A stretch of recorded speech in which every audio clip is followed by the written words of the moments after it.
Wonderful Susie Dent. Hello. Hello. And you're... Sean, I think you can't. It says it's a mass noun. I'm really sorry. So you can extend morale to morali, which will give you a 9. Well done, Susie. Continue with the E, Johnny. You can't. It's a new discovery in the dictionary is a bunyip, B-U-N-Y-I-P, which is a mythical amphibious monster said to inhabit... well, I have no idea. You want? Bunyip. Carters as well. Another 7. Carters. Yeah, you can't be a chainer. Same for me.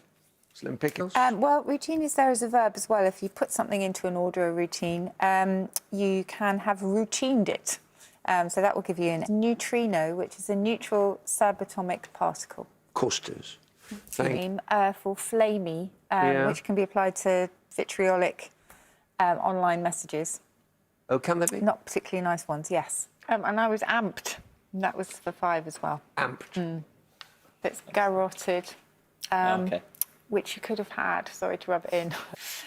This is in response to an email from Gillian Harrison, who talks about her grandfather, who always called shoe repairers snobs.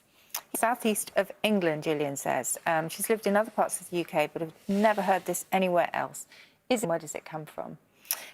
Well, snob is a strange word because it's a little bit like posh. There's lots of theories attached to it, and people often claim that it's an abbreviated form of the Latin phrase sine nobilitate, meaning without nobility, i.e. of a humble social background. This would have been appropriate. So maybe on lists of Oxford or Cambridge students, they would separate the aristocrats from the commoners, the captain's table, and so on and so on. It's a lovely story, but a bit like the ones attached to posh, is recorded in the late 18th century, as Gillian has told us, as a term for a shoemaker or the shoemaker's apprentice.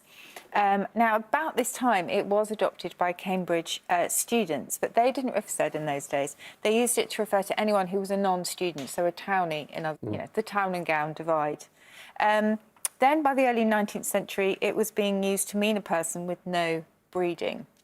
So the idea of an honest working profession to somebody who was of humble background, not particularly nice. And in time it came to describe someone with an exaggerated respect for people of high social standing. Wonderful. Spin was there, if you surpass in spinning. That's in the dictionary. But yeah, wrong. No, dissect is very good. See you then. More beautiful